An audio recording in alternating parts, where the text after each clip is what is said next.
Crystal field theory for octahedral complexes.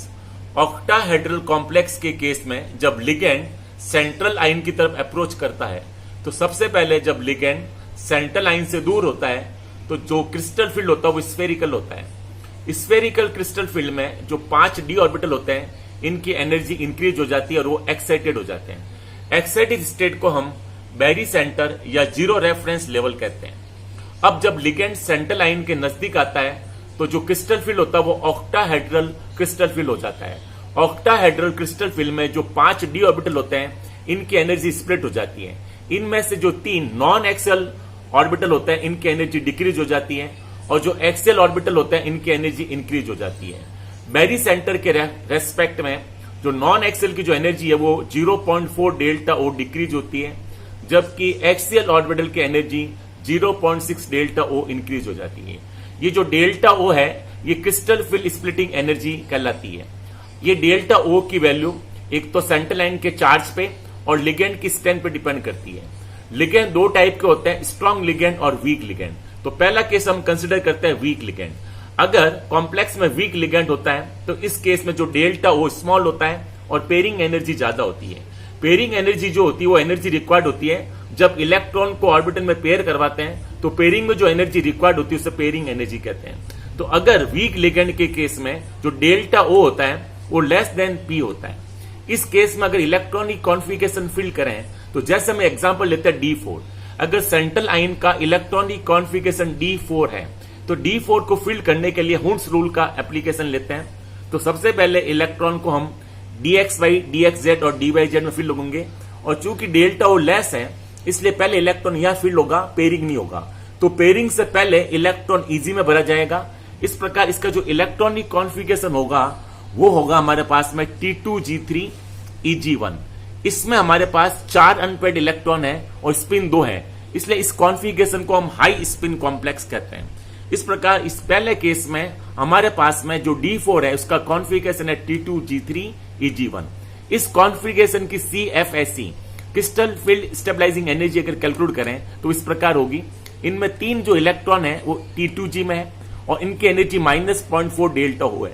इस प्रकार -0.4 delta O into 3 और इसमें 1 इलेक्ट्रॉन Eg, इसकी एनर्जी है 0.6 डेल्टा ओ।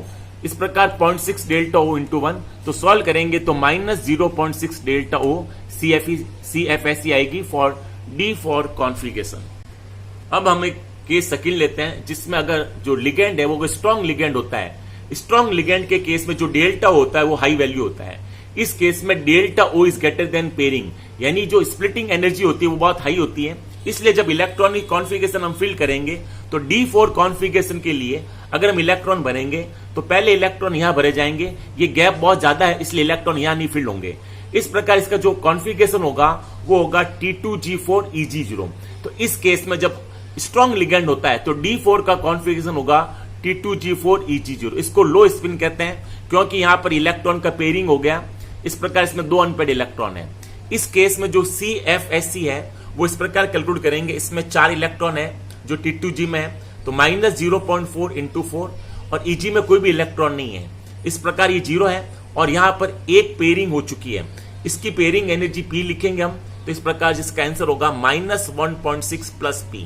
ये हमारा था केस। अब अगर हम एक केस लेते हैं फॉर स्ट्रॉन्ग लिगेंड। अगर D7 कॉन्फ़िगरेशन है, अगर सेंट्रल लाइन का कॉन्फ़िगरेशन D7 है तो पहले इस प्रकार फिल्ड करेंगे एक्साइटेड स्टेट में, फिर स्प्लिटिंग होगी तो इस प्रकार T2G में इलेक्ट्रॉन ये भरे जाएंगे, Eg में 1 भरा जाएगा। तो स्ट्रॉन्ग लिगेंड्स के लिए जो D7 का जो कॉन्फ़िगरेशन है वो हो जाएगा T2G6 Eg1। इसकी जो CFSE होगी वो होगी -0.4 इंटू 6 प्लस 0.6 इंटू 1, क्योंकि Eg में 1 इलेक्ट्रॉन है। अब यहां हम देख रहे हैं कि यहां 3 पेयर्स है जबकि यहां 2 पेयर है। तो एक्साइटेड स्टेट में 2 पेयर है जबकि T2G में 3 पेयर है, तो एक पेयरिंग हमें एक्स्ट्रा करवाना पड़ा। ये जो 3 पेयर है ये 2 पेयर, इनका डिफरेंस लेते हैं तो 1 पेयर बचेगा, उसकी एनर्जी हो जाएगी P। इस प्रकार इसकी CFSE हो जाएगी। इस प्रकार कैलकुलेट कर सकते हैं। अब अगर इसी कॉम्प्लेक्स में अगर वीक लिगेंड हो और D7 का कॉन्फ़िगरेशन बनाए तो वीक लिगेंड के लिए जो D7 का जो कॉन्फ़िगरेशन है वो इस प्रकार होगा। इसमें जो है हमारे पास में ये गैप कम होगा, तो पहले एक इलेक्ट्रॉन बजाएंगे पांचों में, उसके बाद पेयरिंग होगी। तो पेयरिंग जो है सब में 1-1 इलेक्ट्रॉन आने के बाद होगी क्योंकि डेल्टा ओ कम है।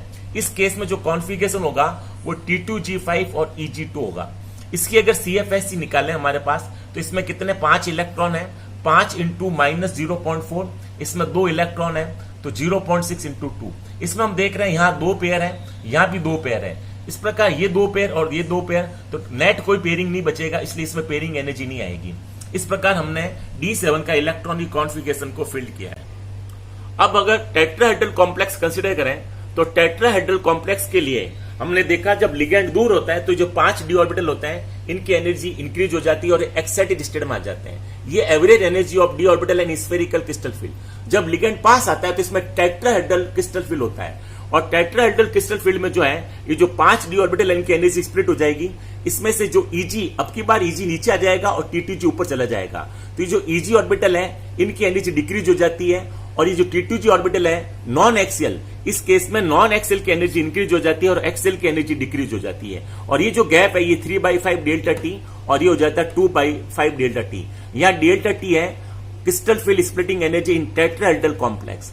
इस प्रकार ये जो रिलेशन होता है कि जो टेट्राहेड्रल कॉम्प्लेक्स होता है उसका जो डेल्टा T होता है वो 4/9 डेल्टा O है। डेल्टा O जो है वो है हमारे पास में ऑक्टाहेड्रल केस में और डेल्टा T है splitting energy in case of tetrahedral complex. तो इस प्रकार इसमें इन्वर्जन हो जाता है। जो ऑक्टाहेड्रल का केस होता है उसका इन्वर्टेड केस में होता है। इसमें भी ध्यान रखना है जो डेल्टा T है उसकी वैल्यू स्मॉल होती है as compare to octahedral complex. इसलिए टेट्राहेड्रल कॉम्प्लेक्स में पहले जो इलेक्ट्रॉन एक एक एक भरा जाएगा फिर पेयरिंग होगी, तो पेयरिंग बाद में होगी। पहले सभी इलेक्ट्रॉन में हुंस रूल के अकॉर्डिंग सारे जो इलेक्ट्रॉन है 1-1 इसमें भरे जाएंगे, उसके बाद पेयरिंग होगी। ये ऑक्टाहेड्रल कॉम्प्लेक्स में होता है।